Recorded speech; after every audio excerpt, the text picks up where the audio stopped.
இது இந்த மாபெரும் நிகழ்வான நம்ம எல்லோருடைய மிகுந்த அன்புக்கும் மிகுந்த மரியாதைக்குரிய பேராயர் அவருடைய இறுதி ஆராதனை நிகழ்வில் கலந்து கொண்டிருக்கக்கூடிய இசிஐ திருச்சபையினுடைய பேராயர் மக்களே, ஆயர்களே, போதார்களே, பல்வேறு திருச்சபைகளிலிருந்து வருகின்றிருக்கக்கூடிய ஆன்மீக தலைவர்கள்,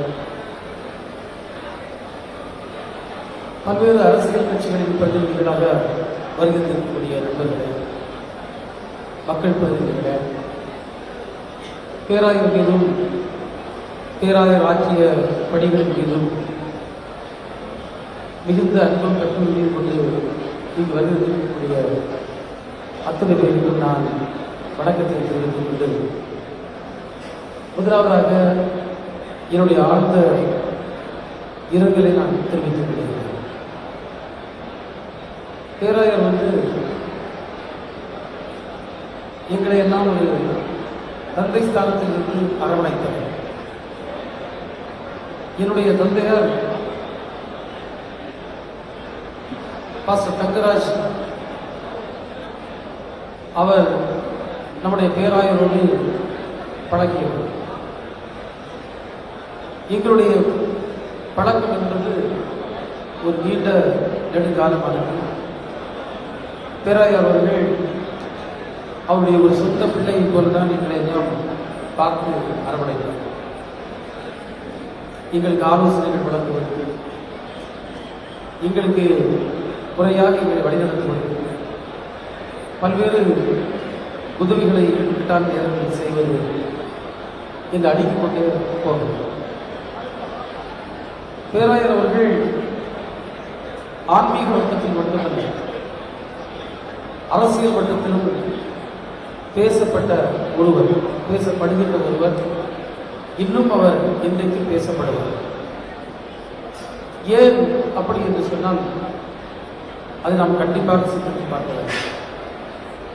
பேராயர் அவர்கள் ஏதோ ஆன்மீக கருத்துக்களை பகிர்வதோடு, அல்லது அவர் சுமார் 12,000க்கும் மேற்பட்ட திருச்சபைகளை கட்டியதோடு தன்னுடைய பணியை அவர் முடித்துக் கொள்ளவில்லை. இறைமகன் இயேசு கிறிஸ்து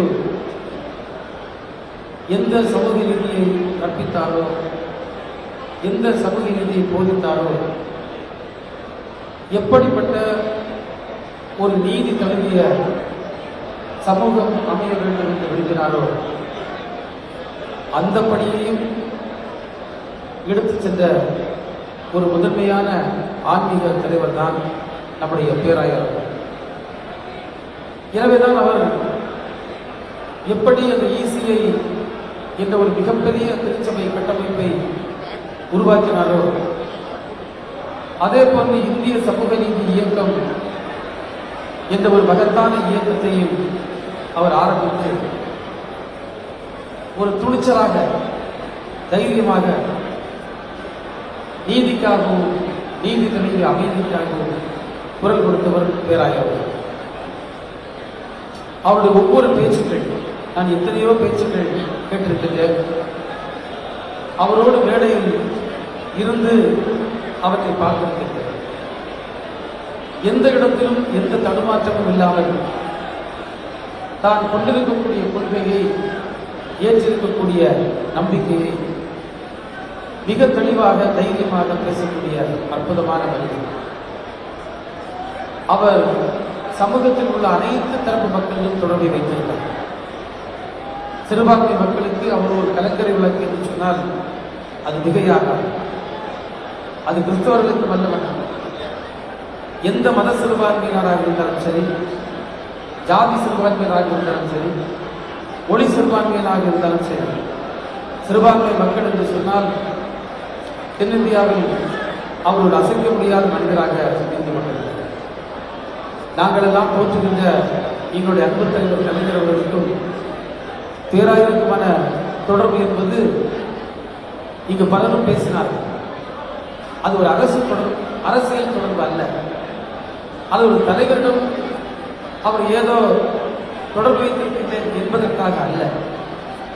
ஆனால் அவற்றையெல்லாம் தாண்டி அவர்கள் இருவரும் கொண்டிருந்த அந்த அசைக்க முடியாத கொள்கை, அந்த கொள்கை தான் சமூக நீதி கொள்கையும் இந்தியாவில் மதசார்பற்ற ஒரு ஜனநாயக தன்மை நிலைக்க வேண்டும் என்ற அந்த இரு கொள்கையும் தான்.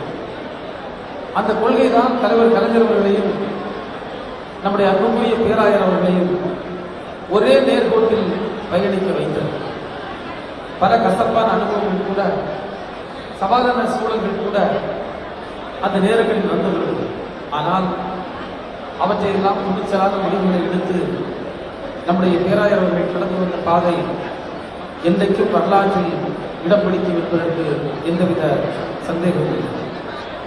தலைவர் அவர்கள் நம்மை விட்டு பிரிந்து சென்ற பிறகு பேராயருடைய பணியும் அவர்கள் எங்களோடு நமது இயக்கத்தின் தலைவர், அன்பு தலைவர், நம்முடைய மாநில முதல்வர்களோடு இணைந்து அந்த பணிகளை அவர் கொண்டு சென்ற விதம் என்பது என்றைக்கும் அந்த சமூக நீதி கொள்கையில், மதசார்பற்ற கொள்கையில், ஜனநாயக கொள்கையில் எந்த சமரசங்களும் ஏற்பட்டுவிடக்கூடாது என்பதை உறுதிப்படுத்துகின்ற விதத்தில் தான் அவருடைய பயணம் இருந்திருக்கிறது. இன்றைக்கு நாங்களெல்லாம் பேராயரை இவ்வளவு மதித்து பார்க்க வந்திருக்கின்றோம், இவ்வளவு மக்கள் கூட்டம் வந்திருக்கிறது என்று சொன்னால் அது ஏதோ பேராயரை ஒரு சிறு வட்டத்திற்குள் வைத்து நாம் பார்க்க முடியாது. இங்கு பேசியவர்கள் குறிப்பிட்டார்கள் அவர் ஆற்றிய சமூக சேவைகளை. நான் அதை கூட இருந்து பார்த்தேன். ஆடை பேரலை நம்முடைய மாநிலத்தை அப்படியே தூக்கி துடைத்து தூரேற்பட்ட நேரத்தில் அன்றைக்கு இருந்த அரசுகள் கூட தடுமாறி கொண்டிருந்தது, என்ன செய்வோம் என்று தெரியாது. ஆனால் பேராயர் அவர்கள் ஒவ்வொரு பகுதிக்காக சென்று அந்த இடங்களை பார்த்துவிட்டு இன்றைக்கும் என்னுடைய நெஞ்சத்தில் நீங்காத நினைவாக நின்று கொண்டிருப்பது, குளச்சலிலே 285 உடல்களை ஒரே இடத்தில் நகரம் புதையல் செய்த நேரத்தில் அந்த பிரேயர் மீட்டிங்களை கடந்து அந்த பணியில் எங்களோடு நின்று தன்னுடைய இரங்கலை வருத்தத்தை தெரிவித்தது மட்டுமல்ல, பல கிராமங்களை தத்தெடுத்து அங்கு கோடிக்கணக்கான நிதியை பெற்று தந்து அந்த மக்களுடைய வாழ்க்கையை, வாழ்வாதாரத்தை சீரமைத்த பெருமை நம்முடைய பேராயர் அவர்களை சார். எனவே பேராயர் அவர்களை பற்றி பேசினால் பேசிக்கொண்டே இருக்கலாம். இந்த சூழ்நிலையில் நான் அதை தவிர்த்துவிட்டு நம்முடைய அன்புக்குரிய பேராயருடைய இழப்பு என்பது சாதாரண இழப்பல்ல.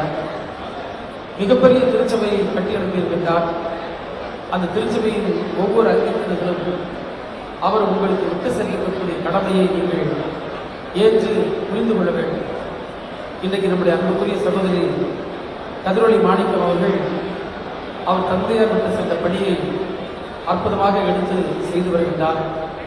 எல்லோரும் இணைந்து எந்த ஒரு இலக்கை நோக்கி நம்முடைய பேராயர் பயணித்தாரோ அந்த இலக்கை நிறைவேற்றிய விதத்தில் நாமெல்லாம் தொடர்ந்து பயணிப்பதுதான் நாம் அவருக்கு செலுத்துகின்ற ஒரு முறையான மரியாதையாக இருக்கும் என்பதை நான் தெரிவித்து இங்கு வருகின்ற அத்தனை பேருக்கும், குறிப்பாக இசிஐ சபை சார்ந்தவர்களுக்கும் பேராயர் குடும்பத்தினருக்கும் அன்புக்குரிய சகோதரி கதிரொளி மாணிக்கம் அவர்களுக்கும் என்னுடைய ஆழ்ந்த இரங்கலை, அன்பை தெரிவித்து